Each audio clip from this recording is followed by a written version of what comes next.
Middle east में एक बार फिर से जंग के बादल मंडरा रहे हैं। अमेरिका और इजराइल के लिए ईरान शायद उतना बड़ा खतरा नहीं है जितना बड़ा खतरा अब तुर्की बनता जा रहा है। खासकर इजराइल के लिए इस वक्त तुर्की बहुत बड़ा खतरा बन चुका है। सीरिया के साथ तुर्की की दोस्ती ने नेतन्याहू की रातों की नींद को हराम कर दिया, क्योंकि तुर्की की मौजूदगी की वजह से ग्रेटर इजराइल बनाने में दिक्कत पेश आ रही है। लिहाजा इजराइल नाटो से बचने का रास्ता तलाश रहा है, यानी तुर्की पर हमला भी हो जाए और नाटो जाने का मौका भी ना दिया जाए। मतलब सांप भी मर जाए और लाठी भी ना टूटे, क्योंकि तुर्की नाटो का मेंबर, लिहाजा उस पर हमला करना इजराइल के लिए मुसीबत बन सकता है।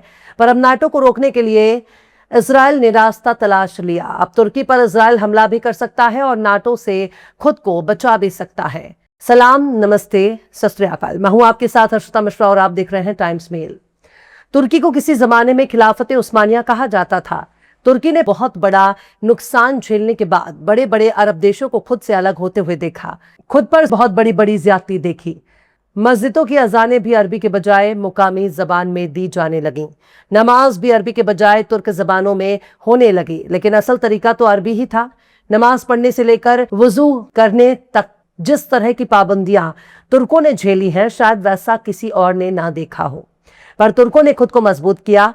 वो नाटो का मेंबर भी है, उसकी सिक्योरिटी नाटो के हाथ में है और खुद नाटो में तुर्की की फौज एक बहुत ही अहम मुकाम रखती है और नाटो में एक ताकतवर मुल्क के तौर पर तुर्की की हैसियत है।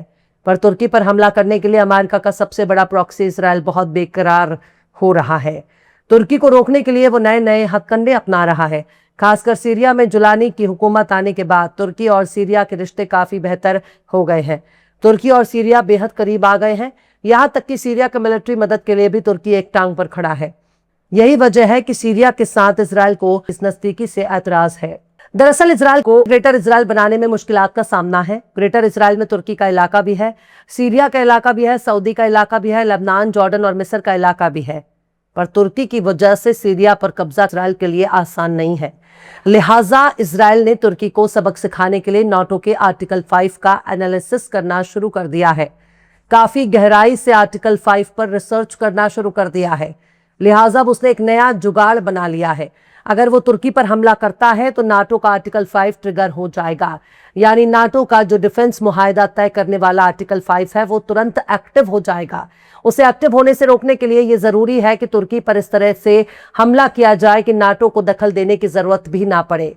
या हो सकता है कि नाटो के देशों ने ही इजराइल को समझा दिया हो कि किस तरह से तुर्की पर हमला किया जाएगा, ताकि नाटो को इजराइल के खिलाफ एक्शन लेने की नौबत ना आए।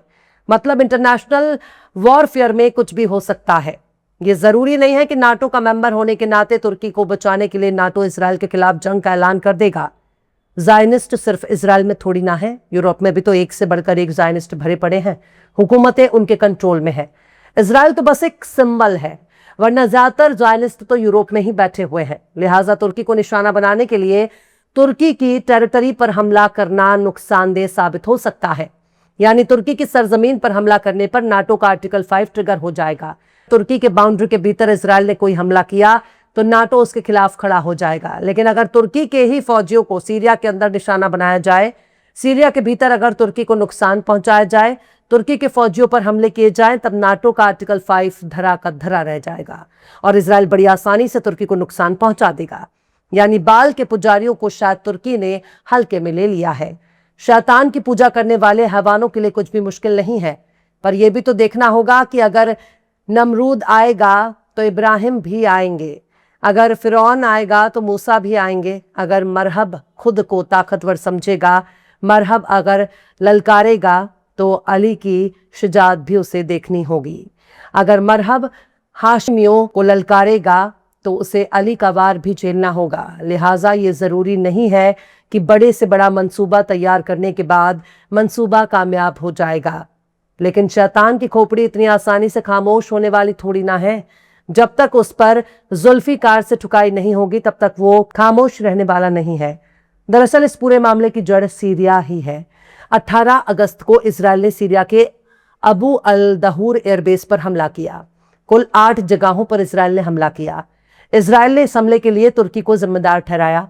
सीरिया को अबू अल दहूर एयरबेस को इजराइल अपनी सिक्योरिटी के लिए बहुत बड़ा खतरा मानता है। उसका इल्जाम है कि इस एयरबेस पर तुर्की की फौज और उसके हथियारों की तैनाती हो रही थी। इजराइल इसे अपने रेड लाइन बताता है, पर तुर्की ऐसी किसी भी गतिविधि से इनकार करता है।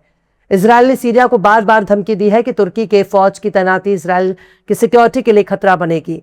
उसने इस हमले के बाद खुद कहा कि हमारा मकसद बिल्कुल साफ था, मत करो मत करो मत करो। नेतन्याहू ने कहा कि लगता है समझ नहीं पाए, इसलिए हमने तय किया है कि वे उसे और भी अच्छे से समझ सकें।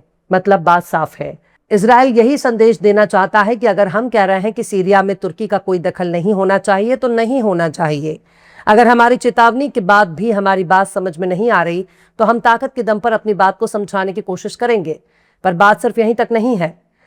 इजराइल का अखबार इजराइल हयाम ने इस खबर को बताया है, इजराइल ने अबू अल दहूर एयरबेस पर हमला इसलिए किया ताकि तुर्की की फौज के वहां पहुंचने से पहले ही बुनियादी ढांचा तबाह कर दिया जाए।